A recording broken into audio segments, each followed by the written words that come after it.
Which is more important, being a loving husband or a loving father? I think a loving husband. It's Ned from the Try Guys. Ned Fulmer. Ned Fulmer. Ned Fulmer is no longer working with the Try Guys. Ned Fulmer was known by many as the I love my wife guy. I'm the one that always talks about his wife. My wife. My wife. My wife. My wife. My wife. My wife. My wife. My wife. Multiple fans alerted us that they had seen Ned and an employee engaging in public romantic behavior. Ned is cheating. I'm calling it. Ned is cheating. Ned Fulmer, the wife guy Try Guy, disrespected the brand by making out with one of the food babies at the Harry Styles concert. You're both such liars. In light of rapidly accelerating speculation, we knew we couldn't wait any longer. Everybody loves juicy, juicy drama. It's such good gossip. People love gossip. And especially how it came out. Inter-office romance, while frowned upon by PR, is HR? Oh yeah, by HR, sorry. PR, it can be a big win.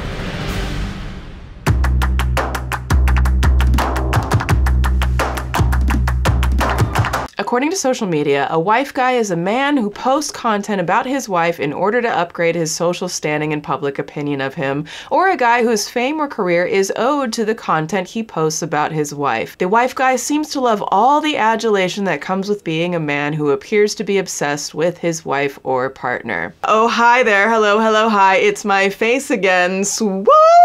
Swoop, swoop, swoop, swoop, swoop, swoop.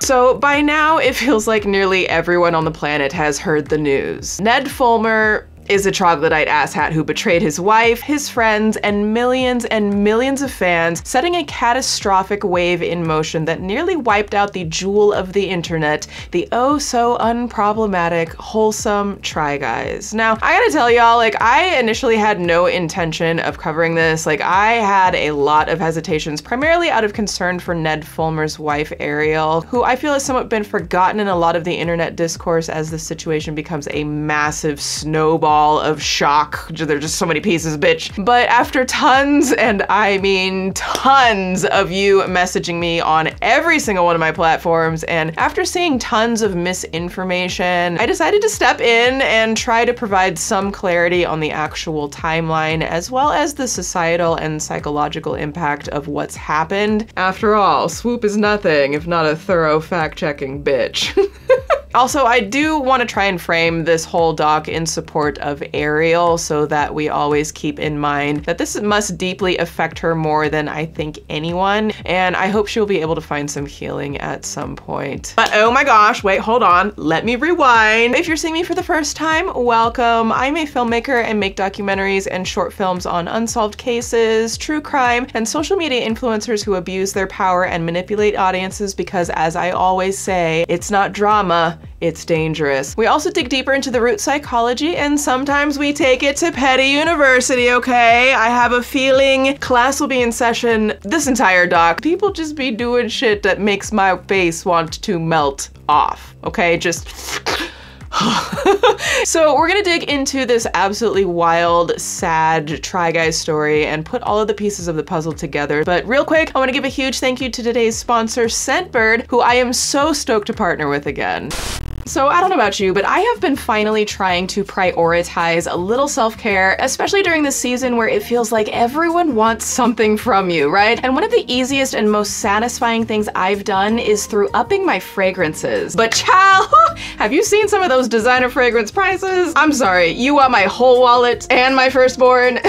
That's why Scentbird is literally a game changer. Scentbird is reimagining everything about how people discover, shop for, and deepen their relationship with fragrances. Through Scentbird, you have the power to express your unique self through fragrance, and it's honestly such a rewarding experience. So Scentbird lets you choose a new designer fragrance to try every month, and they carry brands like Prada, Gucci, Versace. They have perfumes, colognes, and unisex options. Every month you can choose exactly what you want for just $17, but child, you already know your bestie, Miss Swoop, got a 55% off discount for you. So this month I actually got 5 fragrances. So I got Dolce & Gabbana Light Blue.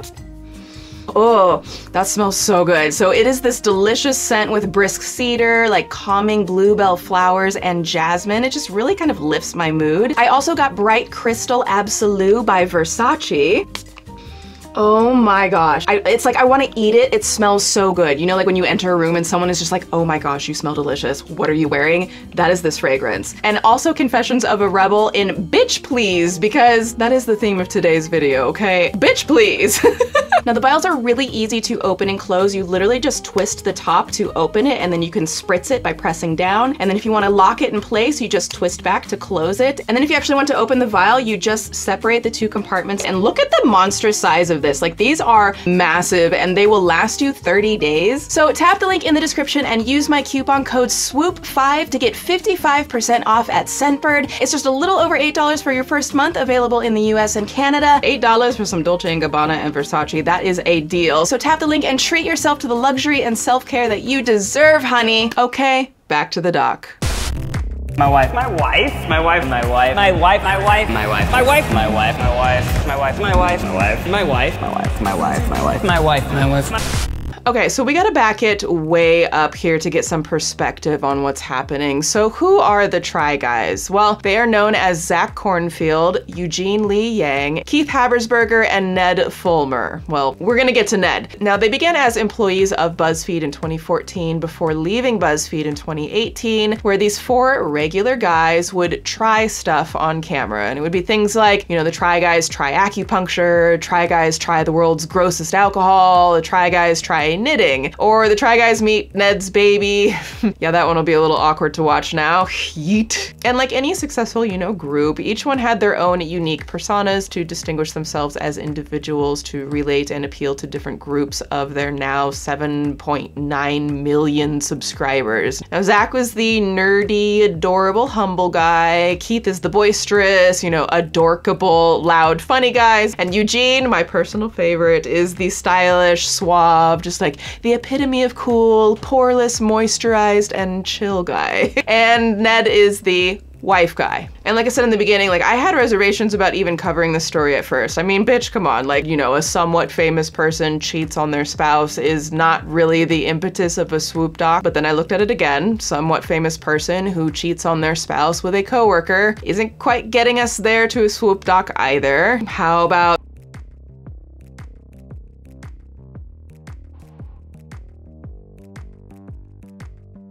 okay, how about somewhat famous person who cheats on their spouse with coworker who is regularly on camera with you and your wife? Well, we're almost getting there, but whoo, child, whoo! This is what got me. Somewhat famous person whose entire personal brand is built on wife guy cheats on their spouse with a coworker who is regularly on camera with you and your wife, and now yours and your wife's career are ruined because of it. Now we have some things that we really should talk about, so let's dive in. First of all, to reiterate, what is a wife guy? A wife guy is a social media user who constantly posts about his wife. Most often, wife guys praise their wives and celebrate their achievements. Now, the stereotypical wife guy posts more about his wife than about himself. Ned's sole, essentially, developed personality on camera is wife guy. My wife. My wife. My wife. My wife. My wife. My wife. My wife. My wife. My wife. My wife. My wife. My wife. My wife. In case I wasn't clear, my wife. My wife. My wife. My wife. My wife. My wife. My wife. My wife. My wife. My wife. My wife. Shall we continue? My wife. My wife. My wife. My wife. My wife. My wife. My wife. My wife. My wife. My wife. My wife. My wife. My wife. My wife.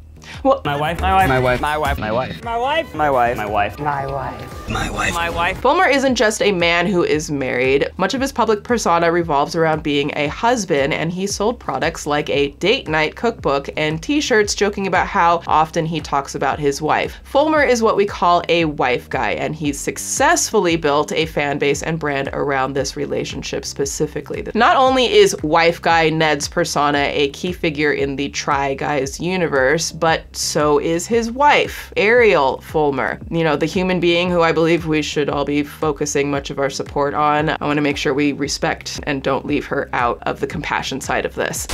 So Ariel married Ned June 16th, 2012. Note, this was before the Try Guys creation, and they have 2 young children together, ages 3 and 5. Now, the Try Guys have not only amassed 8 million subscribers on their main YouTube channel, they have built an actual empire. As they built that empire, which became this, you know, big company, they brought in their spouses and partners and friends along, putting them in their videos and making them employees of their company and having spin-off shows photos with just the significant others. So Ariel is not only a frequent guest on camera, but has been the co-host of not one, but two podcasts under the whole Try Guys umbrella. One of the podcasts is called Baby Steps, which ended a while ago before this scandal, but it was Ned and Ariel talking about their family and followed the birth of their second child. YouTube stars Ned and Ariel Fulmer reveal the dirty, messy truths behind raising a blissfully Instagram-ready family. That is an ironic statement now, isn't it? And the other podcast is called You Can Sit With Us, very cute name, which is hosted by Ariel and Becky, who is Keith's wife, and Maggie Bustamante, who is Zach's fiance. So bitch,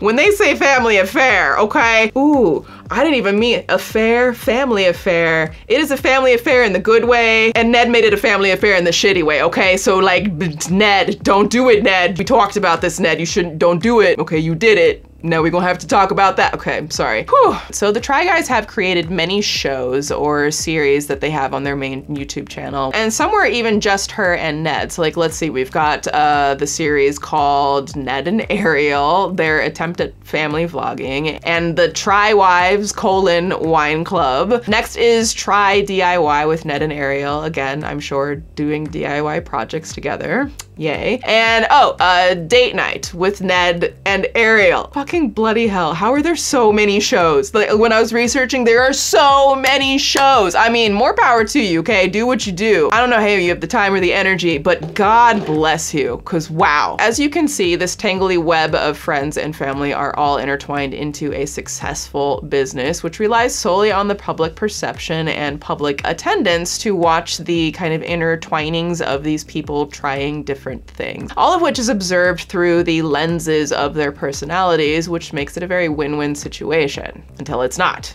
And for Ned, it's now not. You know, when wife guy, Ned guy gets caught cheating on his wife with none other than an associate producer employed by the Try Guys, who is also on camera and around his wife Ariel a lot, and who is one of the hosts of a Try Guys series herself, it's a fucking disaster. I don't even know what else to call it. This producer that he cheated with, by the way, has a fiance of her own, or at least had before the scandal, who may also have worked at BuzzFeed way back when. Some people are saying that he might have also been employed by the Try Guys, but like, I haven't been able to confirm that, so I don't want to spread that misinformation. But this tangly web gets a lot more tangled now, doesn't it? It's just, just wait for it. But actually, I'm getting ahead of myself. So these two people also, of course, have names. So the associate producer employee by the Try Guys, who is also the co-host of a show on the Try Guys channel called Food Babies, who was Ned's side piece, is named Alexandria Herring, who goes by Alex, and her now ex-fiance is named Will. As always, we're gonna keep it classy for Ariel and Will, as they are the real victims here. So we will let them process all of this difficult shit and support them from afar. Please, please do not send them any messages or tag them in anything. They have seen the posts, they have been on TikTok, and I don't think they need strangers telling them to leave their partner or not. We really don't have nothing to do with that, you know?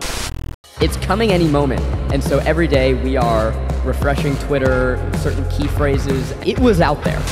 Now, to sum it up in one line, the wife guy concept is dead, and Ned killed him. So how did this happen? Well, that part is simple. As y'all know, Ned cheated on his wife. He made his entire persona and career about loving his wife, and then he cheated on her. If some cheating is happening, it's probably like indicative of some deeper problems. So like, you say keep it in? I say tell the person. And he didn't hide it well enough because, like most great stories of the modern age, internet sleuths, I like to call them sleuths, internet sleuths found out about the affair and outed them. Right. It was the stressors of, when is this gonna break?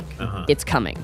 It's coming any moment. And so every day we are refreshing Twitter, certain key phrases and Reddit, and it was out there from the beginning. There were fans who were tweeting about it. First, let's look at the timeline of events from the internet sleuths doing a ton of sleuting on the bottomless pit of the internet known as Reddit. There is a lot. Like,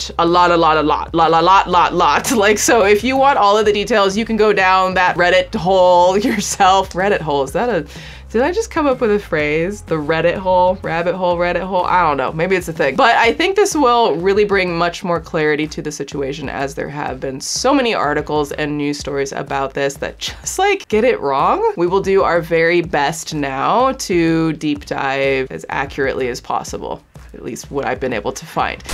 So on September 1st, 2022, a Redditor says they see Ned and Alex, just the two of them, mind you, no other Try Guys or staff, at a Harry Styles concert at Madison Square Garden in New York. And they asked Ned to take a picture with them. Now in their post, they say, I passed them on the way to the 200 level on the escalators. It was 9 p.m. and we were running to our seats because Harry was about to go on and the escalators were basically empty. I got a selfie. Alex seemed annoyed that I recognized and was talking to them. It was just the two of them and I didn't see anyone else, but they might have joined people in seats. We thought if that were the case, there would be some pics shared on social media and we kept our eyes open for them, but nobody posted anything. Just classic suspicious behavior. Okay, so we have Ned and Alex spotted at a Harry Styles concert in New York City. Then 2 days later, September 3rd, a now deleted Reddit account named Hamilton390, who the internet collectively pretty much agrees and believes to be Alex's fiance Will, posted this. Multiple people have seen Ned around NYC this week making out with women at the local bars. It's unfortunate for Ariel, his family, and the Try team, but this is true. Wow.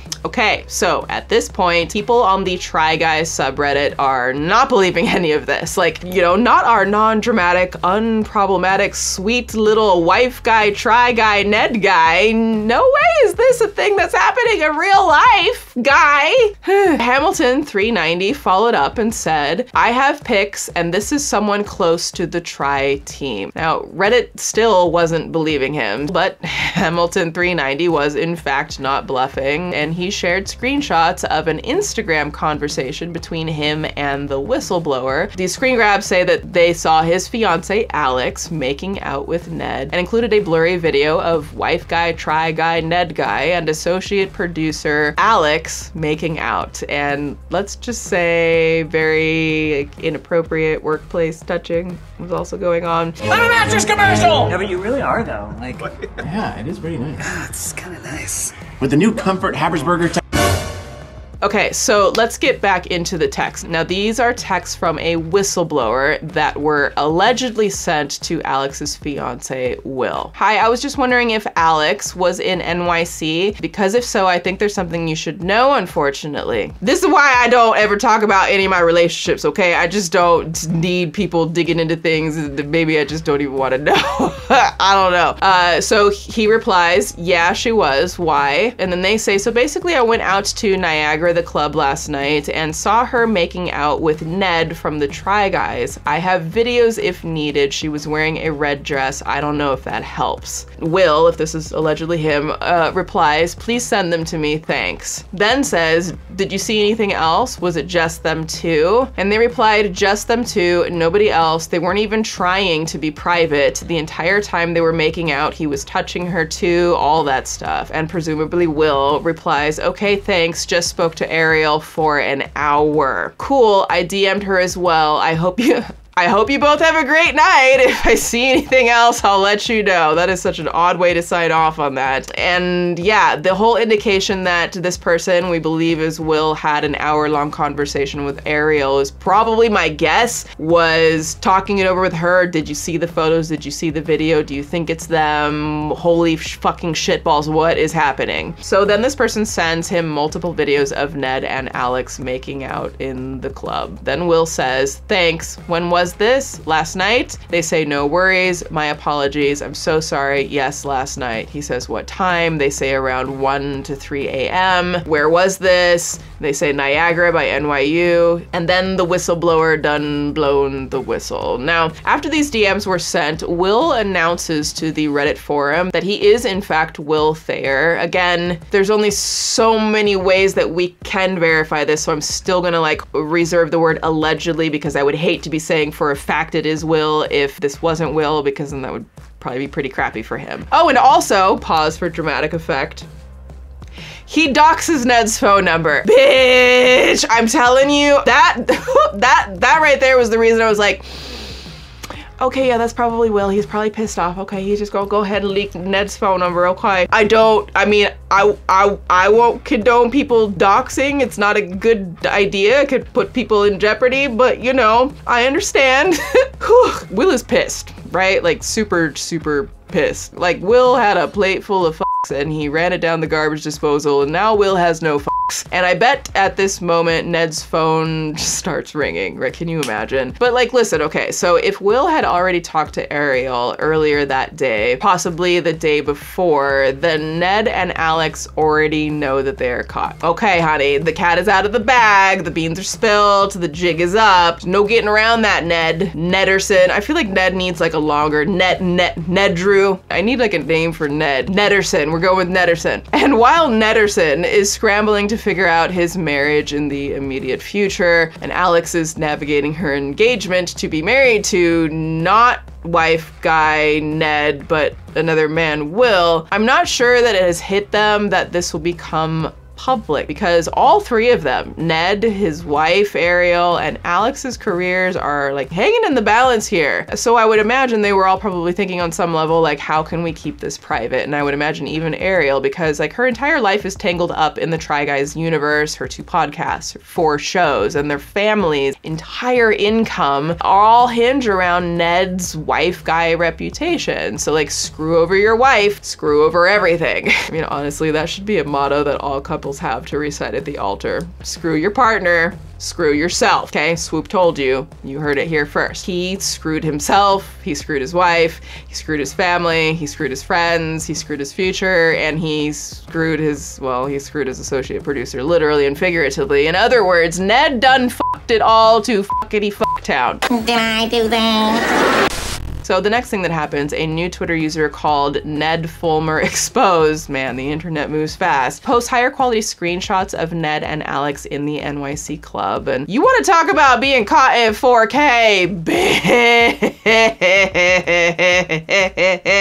They got you in 8K. Like, set him on a skewer because the bitch is roasted. And of course, once new photos pop up, the internet sleuths start comparing Ned and Alex's clothes to further prove that it's them, okay? You cannot escape. The sleuths gonna be sleuting. They sleuting all over your face. Noticed that at first, but then as things came out on Reddit, the internet started sleuthing, and let me tell you, I think that more detectives should be reaching out to teenagers. Oh my God. They're good at it, and they are good at doing side-by-sides and like finding like a single frame that has a sleeve in it. Then people start tweeting, confirming information that it looks like Ned and Alex by, I kid you not, posting their Instagram posts where Alex has the same handbag and the same red dress. Seriously, influencers, celebrities, if you would just go be out here just filthy in these streets, cheating on your spouses, you better go to TJ Maxx and buy a new outfit, honey. I know you can afford it. You better put that on and then burn those clothes after, because people go be comparing. They go be comparing clothes. Okay, what kind of nails did you have that week? They gonna notice. And of course, Ned is wearing the same shirt. Yes, the same shirt that he was wearing at the Harry Styles concert where a fan spotted him and Alex together. You cannot mess around with these sleuths, man. These sleuths will come for you, your mommy, your daddy, your puppy, your auntie, your sister, your ex, and the person they replaced you with. They be after your barber, dermatologist, your moisturizer, your pores. They taking at a wall, bitch. Okay, so it's still September 3rd, and Hamilton 390, aka Will, Alex's fiance, posts the following. Maybe it's the fact that Ned openly cheats on his wife and has no remorse, but still plays the family man persona on the channel. Kind of wild. Okay, you know, I can't. Listen, Petty University, roll the intro. Hey Ned, bring it in, bring it in. Let's just have a little chat. Just a little closer, just a little, okay, that's close enough. We certainly don't need you getting closer. I got a thought for you. Maybe don't make wife guy the cornerstone of your fucking online personality. I'm just saying, maybe don't do that, especially if you're prone to, like, you know, it just falling out of your pants and landing inside of somebody else. Like, if you can't keep it in, then like maybe, you know, you need to like tone it down a little bit. Okay, sorry, class dismissed.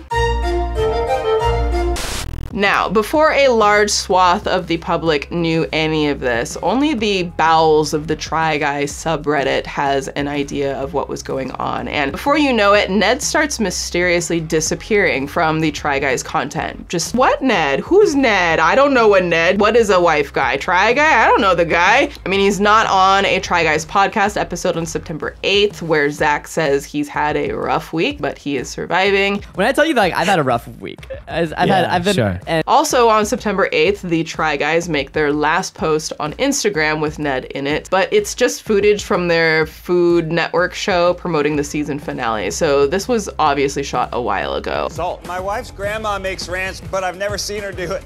All I know is it's buttermilk. And I think mayonnaise. Since it's a mint julep, I'm gonna try and put in a little mint and dill. Stop cheating, Ned. The series is like actually airing now, like right now. So keep that in mind for later. So the grand disappearance of Ned is slowly picking up, and then Ned is suddenly missing from the Try Guys tracksuit advertisements.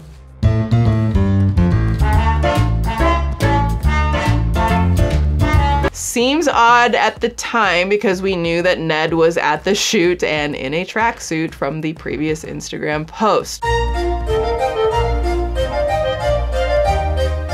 Ned was never here. Who's Ned? What is a Ned? I don't know. Try wife? Who? Huh? I don't know. Then suddenly, Ned's wife, Ariel, was absent from the You Can Sit With Us podcast on September 13th, which airs weekly, and she has been absent ever since. No Ned, and now no Ariel. Then, on September 14th, the Try Guys announced on their Patreon that they were sorry for missing the early access to their patrons for the upcoming video. And Redditors noticed that Ned was edited out of that video. Even if the Try Guys wanted to handle this quietly, folks is gonna start to notice when an entire human being is suddenly scrubbed from the literal planet of your content, right? Now, this Redditor writes, "Yep, this is what has me convinced he did something terrible. All we can do is speculate, of course, but being edited out of multiple videos feels damning." Yeah, damning indeed, because the next 3 Try Guys YouTube videos are missing the regular intro.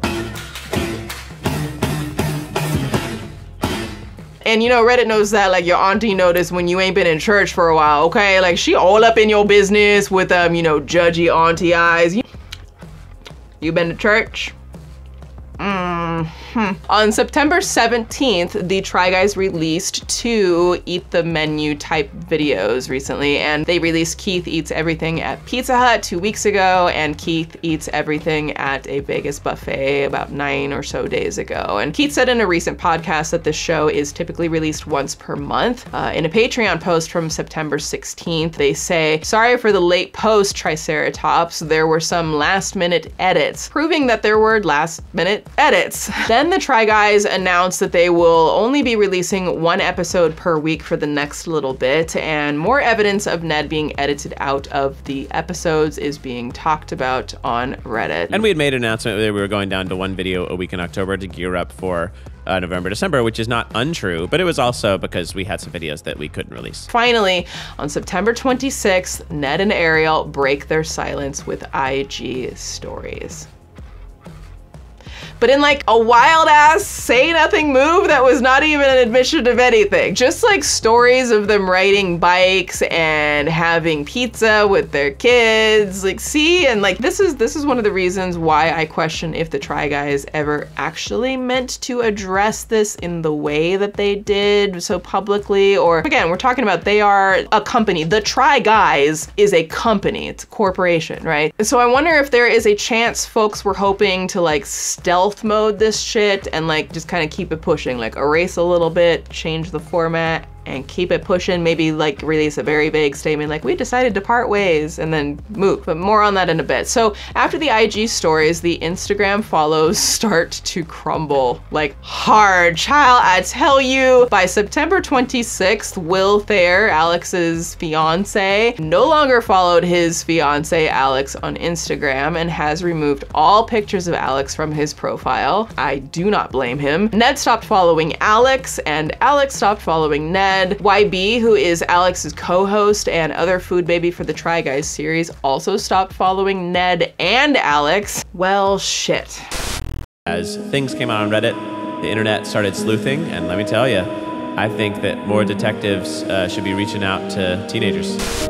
We all knew it was coming, and September 27th is the big day. But first, before the Try Guys make their announcement, Jake LaRosa, who was a Try Guys employee up until September 23rd, posts this video on TikTok literally 4 days prior to their PR statement. Y'all, when I tell you the way my petty ass heart cackled out loud when I saw that video, but like that summed it up pretty well, right? And then the Try Guys made a notepad statement on Instagram, you know, the classic place of how to deliver tough news. And they said, Ned Fulmer is no longer working with the Try Guys. As a result of a thorough internal review, we do not see a path forward together. We thank you for your support as we navigate this change. Boop. And there it is, a blunt statement that doesn't give any details, and I believe is clearly written by a PR person, and rightfully so. They're a big company, that's what they should do. Can you imagine like if the Try Guys themselves wrote what they probably really wanted to say? It'd probably be something like, Ned f***ed up so bad we can't work with him anymore, so we're dropping his ass like Kim Kardashian dropped Pete Davidson, and we want you to keep watching all of our videos. Thanks,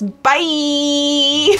So at this point, there are still no widely known details about what Ned did publicly or why, except for the people who have been, you know, cracking on the case on Reddit. But we didn't have to wait long to find out because Ned then posts his own Instagram notepad statement saying the following. Family should have always been my priority, but I lost focus and had a consensual workplace relationship. When somebody says, I lost focus, what do you mean I lost focus? What does that mean? And you're like, I'm not gonna focus on my family anymore. I am just going to focus on that ass. You know, you're just gonna focus on this other girl over here because I don't know, that ass is greener on the other side, okay? When people say like, oh, I lost my focus, it's like, no, you just like suck. I'm sorry for any pain that my actions may have caused to the guys and the fans, but most of all to Ariel. Anytime people say, I'm sorry for the pain it may have caused you, the vast majority of the times, that's just them not really being sorry. That it's just not owning it entirely. If you said, I'm sorry for the pain this caused, that is a statement, it caused pain, I am sorry for it. Versus, I'm sorry for the pain it may have caused, meaning I'm not really fully taking all the responsibility possible here. I'm still reserving, even though I'm like making a statement, I'm still reserving a little bit of my assholery and not being real about it, you know what I mean? Anyways, the only thing that matters right now is my marriage and my children, and that's where I am going to focus my attention. First of all, why do people get married? No, I mean, I know why people get married, but also I just think some people probably just shouldn't, you know what I mean? Hey, I'm married, but also, hey, I'm thinking about f***ing this girl at work. What do you think? Does that sound like a good idea? And this is when everyone went online and found all the stuff about who he was cheating with, and that was, of course, food baby Alex, an associate producer and on-screen talent for the Try Guys. And the public collectively turned on Ned for betraying them. And I mean turned, bitch, like this shit was ruthless. Like he was supposed to be the safe guy, the stable guy, the trustworthy guy, the wife guy, because again, for the millionth time, he was the one who put it out there. He marketed himself like that. My wife, my wife, my wife, my wife, my wife, my wife. He made millions of dollars on that. He fully, completely, and with the whole grain sugar-free audacity, manipulated his audience for like a year or more by capitalizing on their trust that he's the ideal husband, and that shit is serious. You don't get to be blessed with the honor of influencing people, and I fully believe that this is an honor. All of this is an honor. You don't deserve that honor if you counter the very brand you're banking on. It is a betrayal of the very people who are responsible for making you famous in the first place. Oh, and remember the Food Network show that they had? Well, the last episode's time slot got immediately switched. So it went from 10 p.m. on Wednesday, a great slot, to 10 a.m. on Friday. That's rough. Now, had Ned not done that, not been the wife guy, this might be a different story. I mean, listen, like Nick Cannon has 10 babies from like 18 different women, okay? You figure the math out on that one. It's giving me Mean Girl vibes. The limit does not exist. The limit does not exist. Our new state champions The North Shore mathletes. But Nick Cannon did not go the whole wife guy route, and therefore the public didn't turn on him, right? Like, they don't feel like as betrayed. It's just like, okay, so you need to stop sperminating everything. But still, they don't turn on him the same way. If you don't preach it, you don't get crucified for it in the same way. Like, that's just human nature. With the Try Guys back in 2016 when I worked at BuzzFeed. I remember like when I first started working with them too, I was a Try Guys fan, so I was like really excited to meet them. Now, I want to circle back to who, again, I think is probably the most important focus to me, and that's Ariel and, of course, her family. Now, after Ned posted his statement, Ariel followed up with her own, which says, "Thanks to everyone who has reached out to me, it means a lot. Nothing is more important to me and Ned than our family, and all we request right now is that you respect our privacy for the sake of our kids." And she also tagged Ned and the Try Guys. So, you know, loosely kind of the stand by your man vibes, the way you've seen celebrities do it, is how she's choosing to go about this publicly. And she, as the real victim in this whole mess, is allowed to do whatever the hell she wants. Like, she can stay with him now and try to work through it. She can leave him anytime she wants in the future. It's literally only her decision to make, and I hope that people do respect that. Hi guys. Hey, are you guys working things out? Yeah. You are? Well, that's good to hear. But I think, in looking at the statement, she's clearly interested in protecting her children, which any good parent would be in this situation. But I think it also gives a strong indicator that she's kind of protecting Ned here, okay? I know, not everyone wants to hear that. Now, this is just my, interpretation as an outsider, but by her making this statement and by including "nothing is more important to me and Ned than our family," she's kind of presenting a united front. I think she chose an interesting position to subtly say to the public that she feels that Ned does care about his kids and his family. I've seen a lot of comments like, "Leave him, queen. You don't deserve this, queen. Drop him, queen." And I think those comments come from a good place, but I don't think that she is interested in hearing those comments, and it can put a really weird pressure on her. Think about it. If thousands of people are telling you to leave your person who cheated on you, and you don't want to, she feels like she has to come up with an excuse as to why she stays with him if she does, which ultimately it's no one's business. Working it out might be the best thing for the children. It might even be the best thing for their marriage and for their happiness. Sometimes married couples cheat and come back together stronger. We don't know. What I believe we should be doing is supporting Ariel now and in the future, whatever her decisions are. Yeah, you are? Working things out. Well, that's good to hear. Hi, Ariel. Hi, Ned. Hey, what's next in your career, Ned? Okay. Okay, sure thing. Have a good day.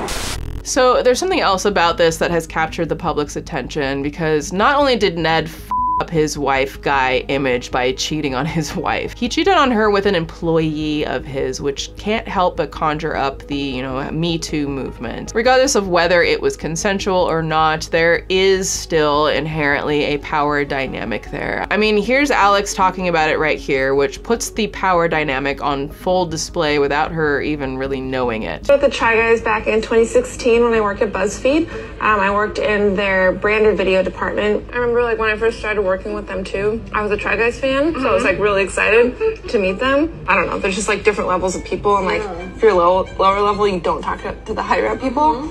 And so my first video with them, I was just kind of scared. You didn't talk to them at all? I was just really shy and scared to talk to him. Okay, so she was a fan of Ned's before she worked with them, and then she was an employee of BuzzFeed, and then they took her with them when they started their own company, and she was now their employee, and now their affair is outed. I'm done. You gotta make... Oh. I'm done. Oh. Mine's done. You're still chewing. You're both still chewing. There's still food in your mouth. Still food in your mouth. Done. You're both such liars. Exactly how long has this been going on? Months? Years even? Robert. Yo, killing me with this. I can't help 30 years of my career.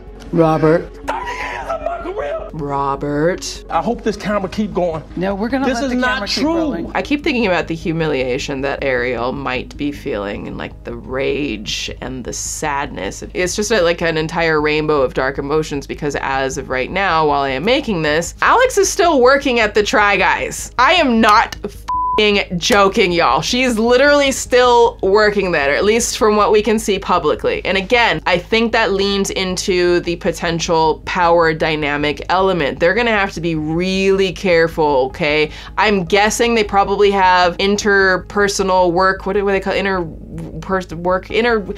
know those little rules that some employee handbooks come with at a certain job and be like, you can't fraternize with your colleagues. I'm guessing they have that, but also at the same time, half of their colleagues they're married to, so I don't really know how all of that works over there. They have to be careful how they handle Alex because you can't necessarily just go firing people. She could, I don't think she would, but she could make claims of like power abuse, power dynamic. I felt coerced into having to have this relationship. I felt like I was being pressured or my job was being threatened if I didn't have this affair with him. You know what I mean? They could go in a whole myriad of nasty, ugly ways. I certainly hope that there wasn't that element to it as well.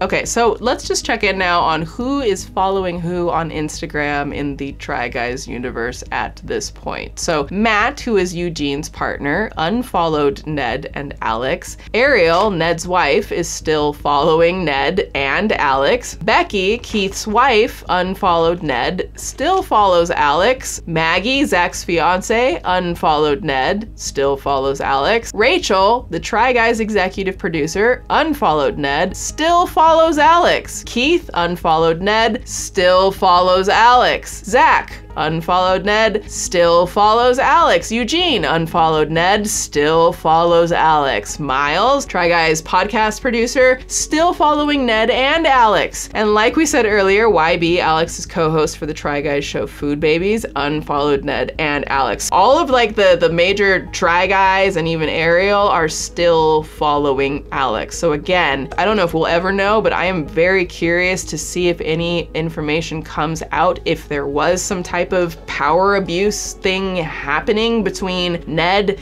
and Alex, and that's why they're still following her to like be a support, or again, legal is weird. People can sue for things, and oh wait, actually there's an update. Ariel unfollowed Alex on October 1st. We were acutely aware of just how contrary this was to the values of the company we've built and those of everyone who works here. Okay, so the previously drama-free Try Guys universe is now up to its neck in salacious drama, which so far the Try Guys have only publicly stated that Ned is no longer working with them, and Ned has only said he had a consensual workplace affair with a coworker. But the internet knows. It knows you better than you know yourself. As things came out on Reddit, the internet started sleuthing, and let me tell you, I think that more detectives should be reaching out to teenagers. So then the Try Guys released the now infamous video, which has been touted as being the best PR video statement surrounding YouTube drama ever on one side. There are 5 reasons why I loved the Try Guys response for the removal of Ned Fulmer from a public relations and crisis manager. So let's just watch this together and I'll give you just a couple of my quick thoughts, but most of you probably seen it and we've got a lot more to cover. Ned Fulmer is no longer working with the Try Guys. We want to give you a timeline of what's transpired and some transparency into our decision making. Okay, first thing I want to point out here is if it wasn't clear, if you didn't know, they are most definitely reading a teleprompter. They're reading a script that was written for them, most likely, you know, combination with their legal team, their PR. But these words are definitely coming from professional PR people who are checking the boxes of what needs to be said, what you can't say, all of that. Throughout this video, there will be things that we want to say or go into further, but as I'm sure you're aware, there are some legal issues we have to consider as we go through everything. Lawyers, PR people have their fingers all up in this. On Labor Day weekend, multiple fans alerted us that they had seen Ned and an employee engaging in public romantic behavior. Eugene, the anger is just pouring out of him. He's literally head tilted down and just peering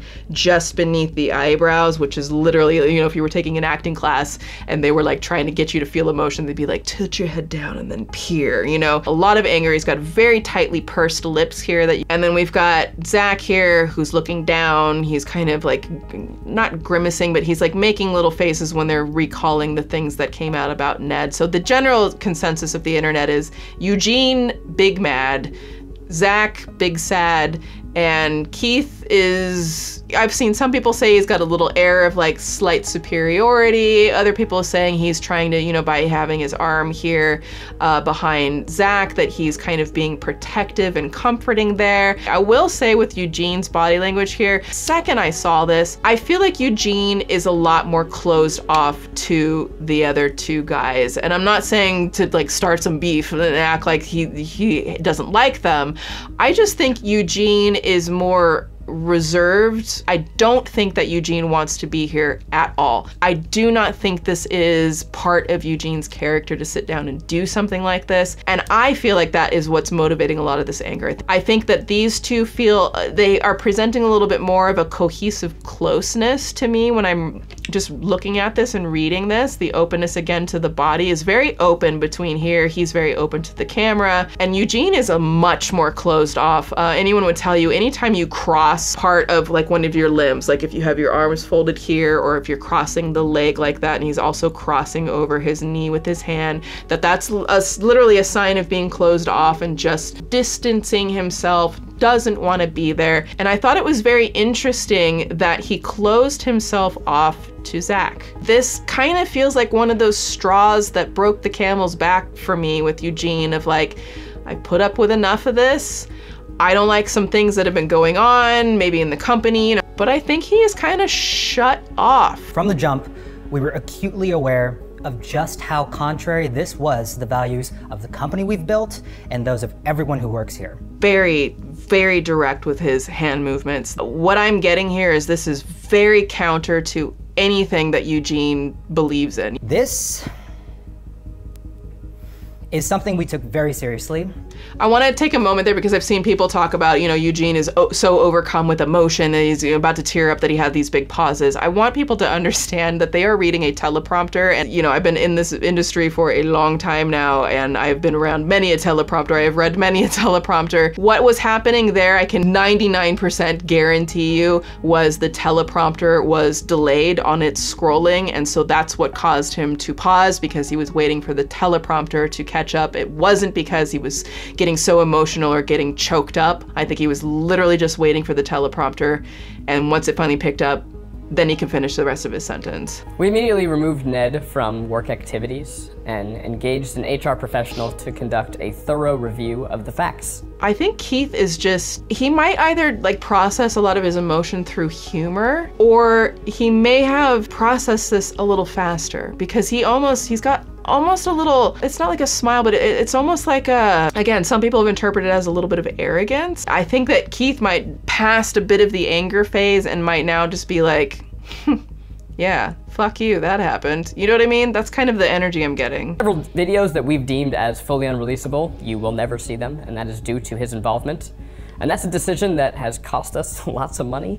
We will not be able to recoup that money, but it's a decision we stand by proudly. So on Friday, September 16th, the three of us signed written consent of the members of Second Try LLC approving the removal of Ned as a manager and an employee. We are obviously incredibly shocked and deeply hurt by all of this. This is someone who we'd built a brand and a company with for 8 years. We feel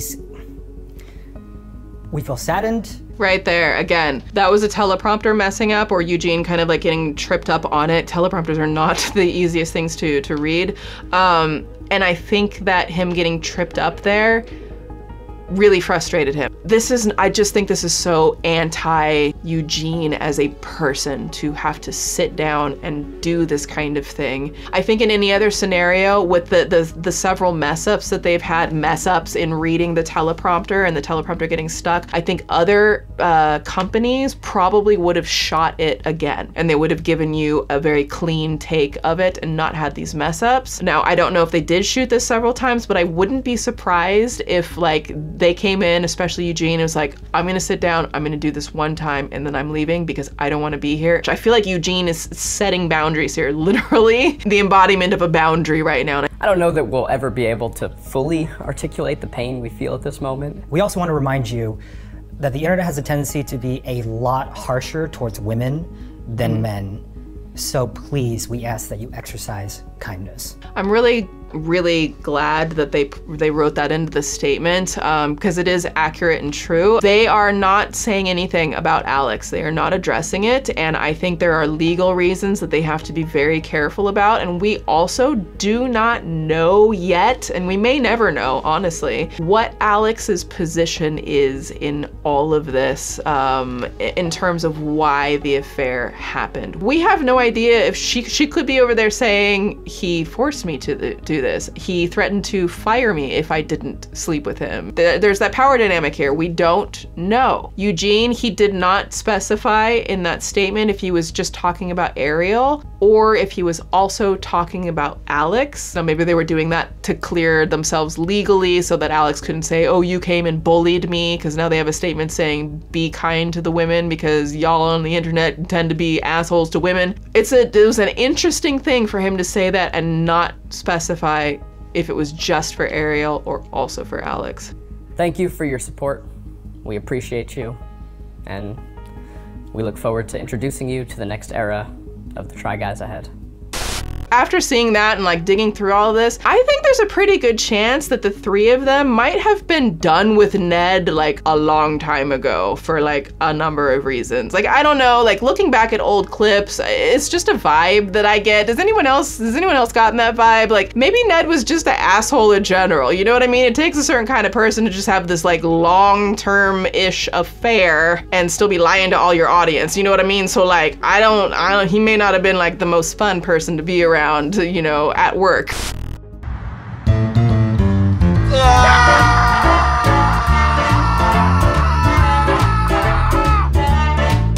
Now let me first be clear in case it wasn't obvious. In my opinion, the Try Guys can respond and react to this however the heck they want, and it is warranted. They could have kept this locked and silent, they could have blasted Ned for filth, or they could have done what, you know, they actually did. It is all within their right, and I respect it. Now, that being said, I also can't stress enough that the Try Guys are a corporation. I think, you know, when people get attached in the parasocial relationship thing to the individual people, oftentimes fans can forget that the Try Guys is actually a brand. It is a company, a corporation. There's an LLC attached. And yes, they are a personality-driven corporation, but they are a big company nonetheless, taking in millions of dollars. So we should always keep in mind that they're responding right now as a company primarily, with the main focus to protect the company no matter what. That's why I always suggest being careful about developing parasocial relationships with brands. Actually, let me, take like 10 seconds to explain that for those who might be unfamiliar. The term parasocial relationship refers to a relationship that a person imagines having with another person whom they do not actually know, such as a celebrity or fictional character. This often involves a person feeling as though they have a close, intimate connection with someone whom they've never met due to closely following that person in media, such as TV shows, videos, podcasts, etc. For example, a child might feel as though they are friends with a fictional character due to frequently watching the character on a show, or a fan may feel as though they have a relationship with a pop star due to their emotional investment in that star's career and life. We know that with perfect presenting influencers in general, there's often more than meets the eye, and I just don't want to see fans continue to get hurt. So many people invested so much of their emotion and heart to Ned, and they're like truly devastated because they had that parasocial relationship and bonded very deeply and are now very, very hurt.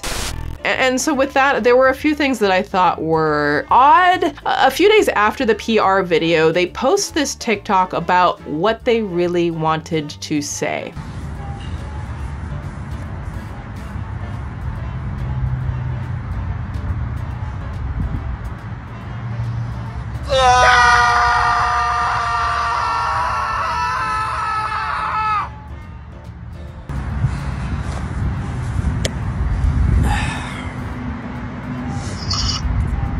Thanks for watching.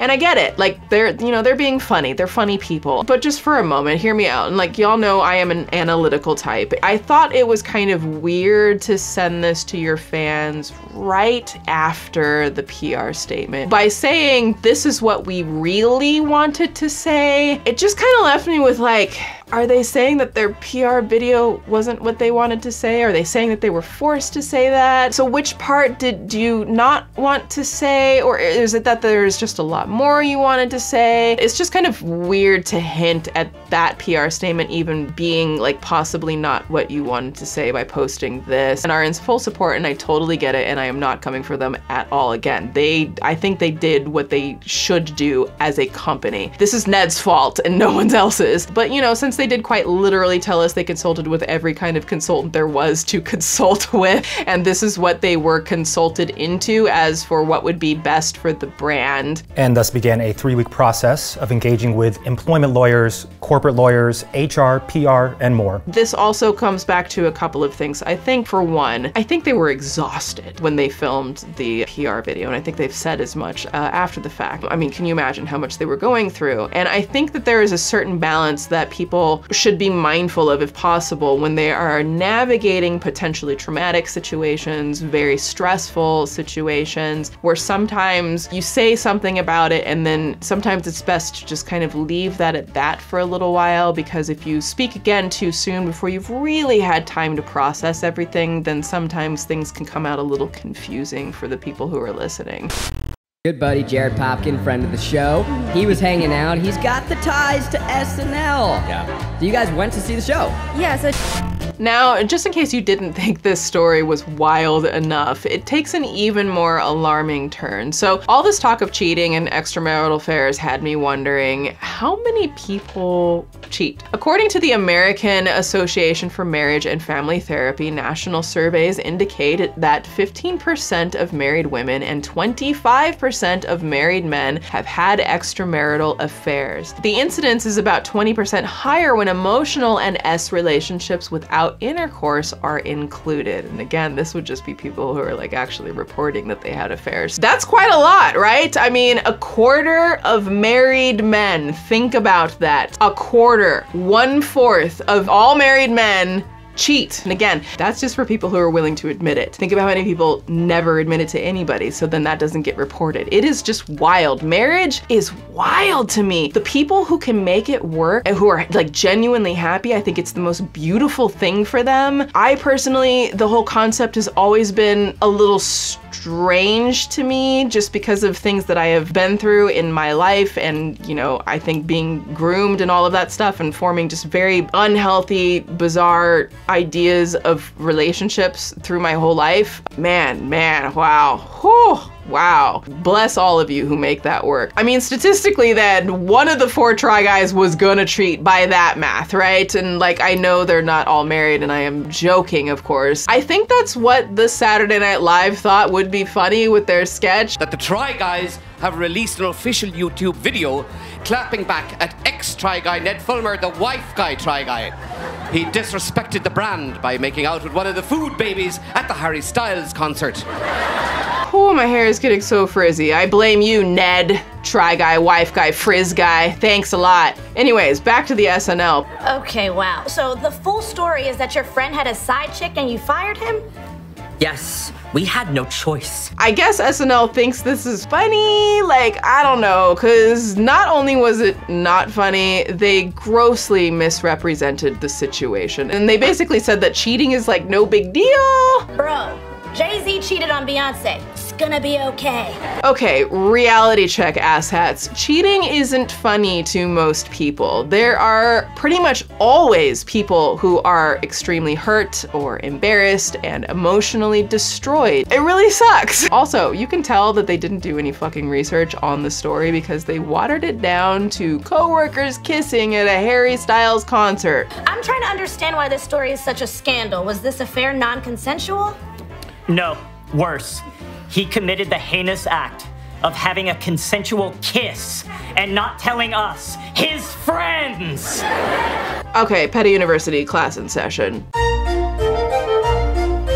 I'm sorry, did Ned fucking write this sketch? Is he a writer on SNL? Because they really tried to make the other Try Guys look bad and brush off Ned's cheating as just no big deal. Jay-Z cheated on Beyonce. It's gonna be okay. So on October 9th, literally just days ago, Keith's wife Becky tweets the following. Anyone remember the tripod episode where he talks about his Yale friend who writes for SNL asking for a friend? What in the whole grain, gluten-free, mashed potatoes and gravy with a side of Pete Davidson spread evenly on a buttery biscuit kind of audacity is this? Now, this actually goes a couple levels deeper. So it turns out that yes, Ned's friend from college, Will Steven, is in fact a writer on SNL and was one of the 4 writers on the Try Guys sketch. Bitch, I kid you not. But wait, there's more. This actor, Jared Popkin, who is occasionally on the Try Guys channel, is best friends with SNL cast member Chris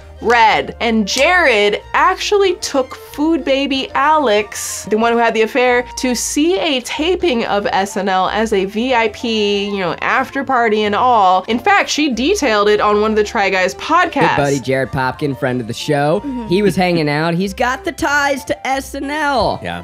So you guys went to see the show? Yeah, so Jared mentioned that his best friend Chris Red is a longtime cast member on SNL. So Which I is just a convinced very funny casual thing that Popkin and Chris Red are Casually, it's my best friend. Genuinely, Well, they've been friends for, a decade. He was or saying roommates, I it's think. not just friends, like they were like the first roommates in Chicago when They they were lived roommates. like Yeah, as they were- they're 22-year-olds. very And they were roommates. He's never been to the show before, so I convinced him to stay the weekend with me to take me to SNL. It was cool because normally if you're like a guest of one of the cast members, you can watch the show from the green room. Oh, we're just gonna like watch from the studio audience. It'll still be fun, but like not as fancy. But because we were in the studio audience, that meant all of the guests were in the studio audience. So Eric Andre was there, Cara Delevingne, Sarah Hyland and her husband. So there are actually deep ties between both the guilty parties, Ned and Alex, and SNL, and directly to the sketch. Let that sink in for a second, because that shit is just fucking bananas. They literally, Ned's friend is a writer for that sketch. Alex went as a VIP to SNL, and then they come out with this sketch that is so deeply out of touch with the reality of how heavy the situation was. Like, just, and I'm just like, was this Ned's way of hitting back at the guys for firing him? Like, is this Ned just like not really sorry? I don't know. I mean, it didn't hit with the public. Try Guy is currently SNL's most controversial YouTube sketch with 52.6 comments for every 100 likes, more than 10 times the average. Okay, whatever, SNL, but back to the marriage cheating stats. So 25% of married men cheat, but the percentage of men who make an entire personality and career off of being the wife guy is very low, extremely low, like way less than 1%. So let me pull up my calculator, and when we mathematically add those two percentages and then multiply and cross divide by the denomination, we can prove that Ned is trash and should be taken to the dumpster as such. Okay, class dismissed. Like when I finally stopped to try and process this, I was like, oh my God, 8 years of my legacy is gone. So Ned is dead to the Try Guys instantly, and we see proof of this when they release the next episode of the Try Guys podcast titled, Okay, Let's Talk About It. But it's just Keith and Zach and the podcast producer, Miles. No Eugene. And they start by acknowledging that there are a lot of new people in the audience watching because of the drama. Hi, everyone. Welcome to the Tripod to all of our normal listeners and no new people whatsoever. No new people curious. I gotta be honest, like this podcast was kind of weird to me the entire time. Like I get they want to talk about it, but also they can't say things because of lawyers and stuff. Like they never mention Alex at all, but they talk about their personal experiences over the past month, which they have every right to. It's totally fair. They also stated very clearly in the PR video and this podcast that their main objective was to protect those affected, which would be Ariel and her children and their staff. And the way to protect those affected, I would think, would probably be to not talk about it for like an hour and 10 minutes. Again, I always feel like when I'm looking at companies and how they're handling situations, and again, I know this is like a nuanced thing because they're like creators, but they are a company again, and this has been handled as the company with the PR and stuff. Sometimes I feel like a company can like just talk about it too much. I don't know. Does that make any sense? Again, I am in full support of these guys. I just don't know that they needed to do this podcast. So they talked a lot about themselves and like promoted their upcoming projects and what they went through. One of the first, like when I finally stopped to try and process this, I was like, oh my God, 8 years of my legacy is gone. 8 years of content that I am so proud of, I'm now ashamed of. And like, I get it. But like, what do y'all think about them doing the podcast so soon? I genuinely just hope that Ariel was at least consulted about them doing this and drawing even more massive attention straight from the source to their fans and to her without so much as like acknowledging her in the hour-plus long podcast. And there were a couple of moments where I felt it may have caused them to say some things that were a little, could have been perceived as a little insensitive. At one point, Keith says something and then kind of stumbles through it, but literally says this scandal actually helps them. Both things we're working on, and I think, you know, it in some ways this gives us an opportunity to shift our content into things that more directly lines with these, you know, outside projects we've been doing. Like, did he just say this affair in some way helps? I think, you know, in some ways, this I mean, look, like even my editing software, Adobe Premiere, transcribed it directly from their audio, and look what it says right there. And I think, you know, in some ways this helps, you know, gives us an opportunity to shift our content. Listen, I don't think they have any harmful intent here. That's not what I am saying at all. But what I'm trying to get at is throughout this doc is that Ariel is most likely hurting more than anyone. Ariel asked for privacy, people not to reach out to her. And sometimes when people speak too soon who are directly involved, after the smoke clears, they might, although probably inadvertently, say some things that could hurt those affected even further. Like suggesting that this affair in any way helps you and your career and you shifting your content is a little cold, right? If I was Ariel and I heard my longtime friends and business colleagues thought that a devastating affair that happened to me helped them, that would feel pretty shitty. This was not the energy at all of the PR video, and I think this podcast shed more light into how at least Zach and Keith may have been feeling about Ned, perhaps again, long before all of this broke out. For the last 2 years, frankly, I've kind of personally gone through this mental process of acceptance, of realizing that where I want to grow and what the Try Guys is are different. And there was a feeling of heartbreak associated with it. There was a long time in which the Try Guys was my creative expression and my feeling of creative expression.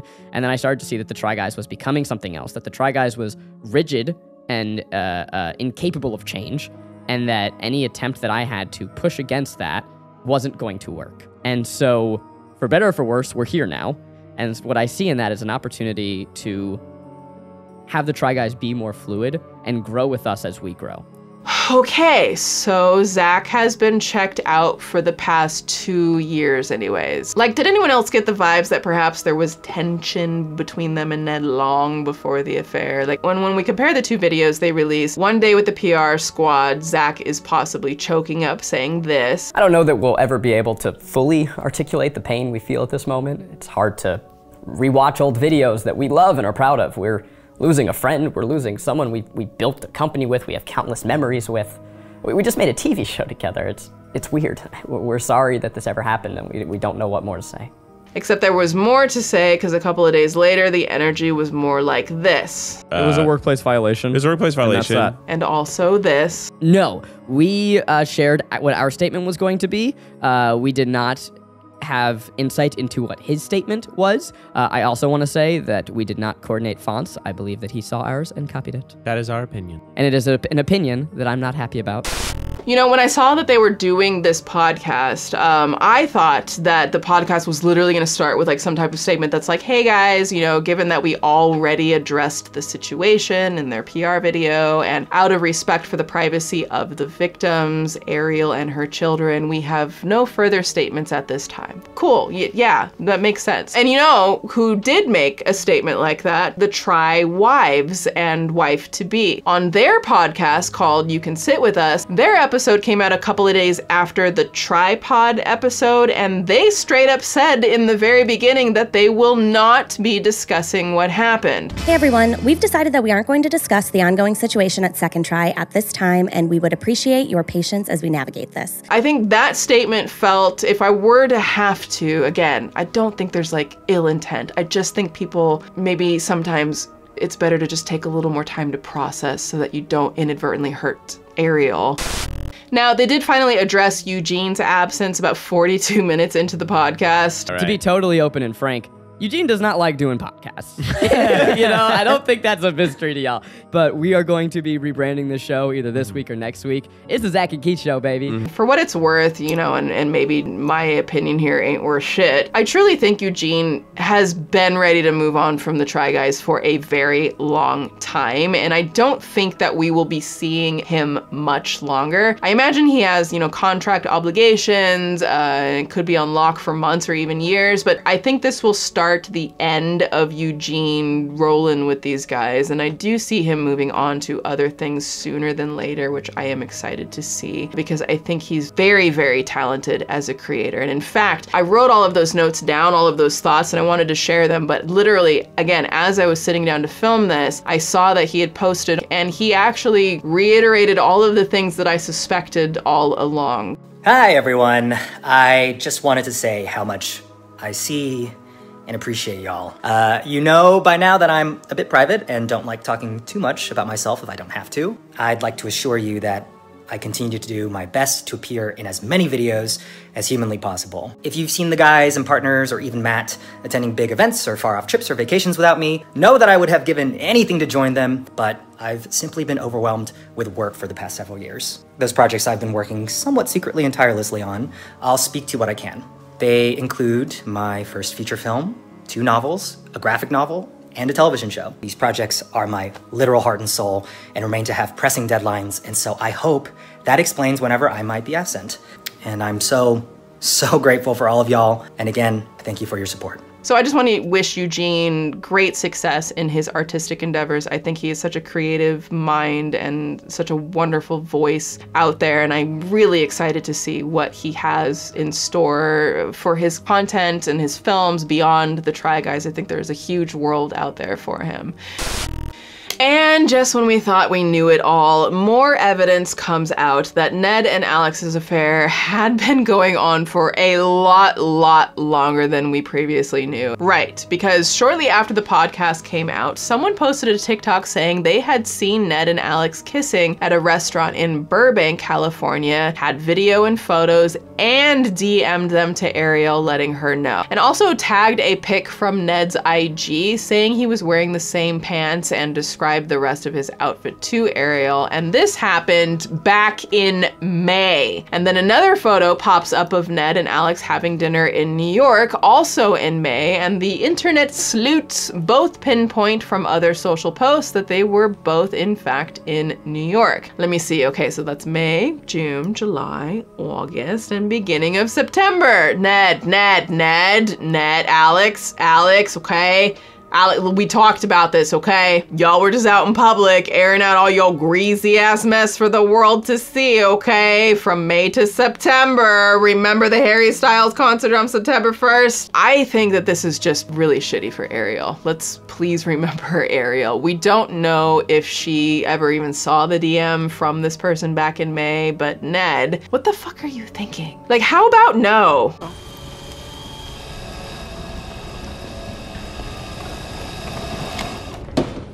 How about no? And at least 2 people noticed enough to take pictures and videos and try to alert Ariel way back in May, but the Try Guys say they didn't find out until the rest of us did over Labor Day. I think they did the right thing of they first alerted the significant others of those who were affected, and I think gave them that respect of, hey, I'm gonna let you handle this first. Being that I'm just generally a skeptical person, I do, in like the back left quadrant of my mind, think that there's maybe a chance at least somebody knew sooner, you know, and was hoping that maybe this would just kind of like silently go away. I don't know. Again, businesses do as businesses do. Oh man, this shit is complicated, isn't it? There's just, I'm telling you, screw your partner, screw yourself. Look what you did, Ned. Look what you did. The Try Guys, you know, Eugene, Keith, Zach, they didn't deserve it. Ariel family definitely didn't deserve it. What? Come on, Ned. Come on, Ned.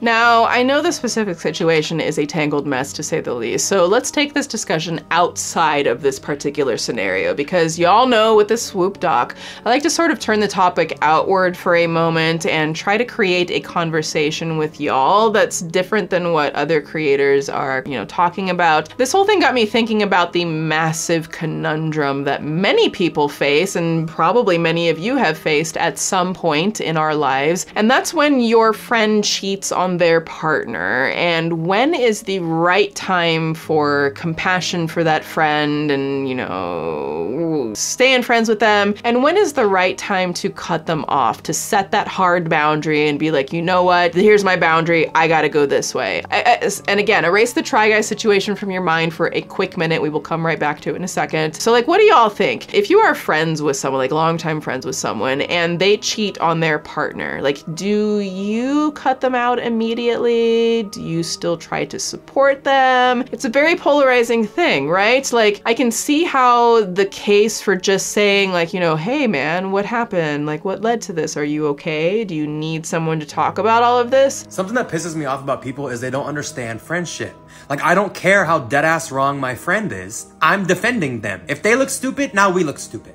I'll defend you in public, but I'm gonna correct you in private. But there's also a valid case for setting that hard boundary and cutting the friend off. And as I was reading through the comments about all of this, coming back to the Try Guys, I saw a central theme of people almost calling for the blood of Ned and his ancestors. Ned's great-great-great-grandma has been conjured in some of these comments, okay? And I always wonder, it causes me to like just think about the psychology of people and how the world tends to move. And I wonder if that's actually how most people would respond if they were the friend of the cheater. And like, I don't know. What do y'all think about that? Like, I genuinely find this idea fascinating. Like, I have seen friends cheat and like they come to me for support because, you know, their person left them, and it's like, you did a really shitty thing. You know, in those situations, I didn't feel right just like leaving the friendship, but I can certainly make a case for times when maybe it would have been healthier to do so. I don't know. We always say friends are supposed to be there for you, to help you pick yourself up, help you grow. You know, it doesn't mean you condone their behavior. I'm just always trying to find the balance of when you should support and when you have to cut it off. And I think that is such an interesting conversation. So leave me comments what your thoughts are about that. And again, to be clear, I'm not talking about Ned. There's no way the brand can keep him around after he has an affair with a staff member. I mean, protecting the abuse of power in the workplace went out of style several years ago, so Ned should have seen that coming. And honestly, that should have easily been enough to prevent this mistake of having an ongoing affair where he lost focus. So Ned can just like f off, honestly, and I appreciate them setting those boundaries. Child. Okay, it is time for a kitty palette cleanser. This was a long one. Thank you for being here. Okay, quick little announcement. A lot of you guys have been asking, okay, and yes, I have been working nonstop on the new Petty University apparel line for the fall-winter season and the holiday gift collection. It is completely different from anything that I've ever released. New designs, new vibes, new concepts, and yes, for everyone asking, we are finally definitely gonna have some bottoms, okay? I am absolutely obsessed with how the designs and everything is coming out, and I cannot wait for you all to see it. Be sure to follow me on Instagram. I am currently posting polls for you to vote on your favorite colorways for the new apparel, as well as posting all of my usual wild life adventures. It's where I post most often and respond to a lot of DMs, and I'd love to connect with you all there, okay? I'm trying to like get an Instagram thing going, okay? Swoop's actually trying it now, so follow me over there. A couple of Twitter shoutouts from my last doc where we deep dive into the endless scams and fraud of Kim Kardashian's businesses. If you haven't seen it, it is shocking, and it is linked below. First shout out goes to Emmy Love, who says, I love how much research and respect Swoop brings to her docs. Her knowledge and pettiness knows no bounds. I've never understood the obsession with the Kardashians and their brand, and I love how she articulates the absurd shenanigans and manipulation they subject the world to. Second shout out goes to Not, who says, the amount of petty coming from this episode is iconic. Insert the Swoop theme song. Yeah, swoop, swoop, swoop, swoop, swoop, swoop. If you want to be my next Twitter shout out, make sure to follow me on Twitter at SpankyV, linked below, and retweet this video right here. Thank you again to Scentbird for sponsoring this doc and supporting the channel, and be sure to tap the link in the description and use code SWOOP5 to get 55% off your first month and discover the fragrances that bring you joy, and treat yourself, honey.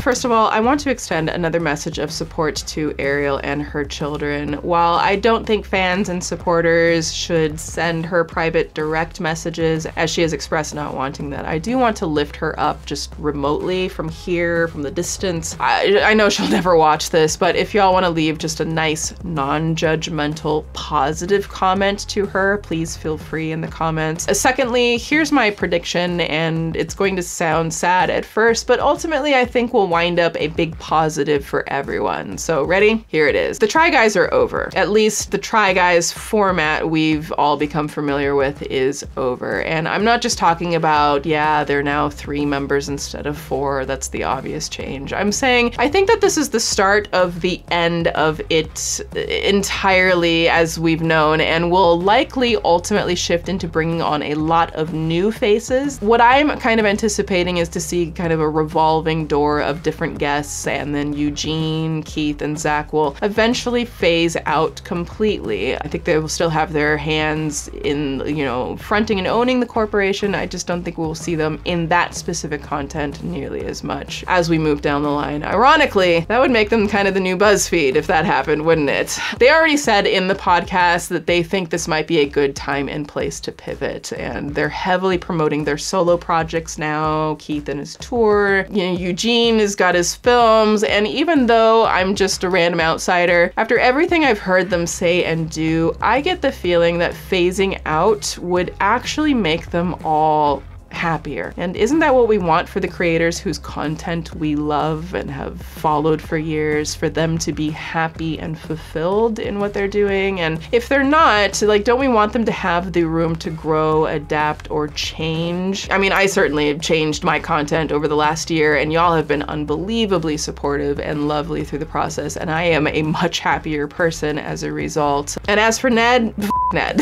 I just wanted to get that out one more time. Do you think that this is the start of the end of the Try Guys? Do you think that they will be stronger than ever? Do you think that they will be happier moving on to other things? What do you wish for them? Send them some supportive comments as well. Leave comments below. I would love to hear your thoughts. And you know, at the end of it all, when all is said and done, no matter what happens, stay ready, stay petty, class dismissed. Swoop!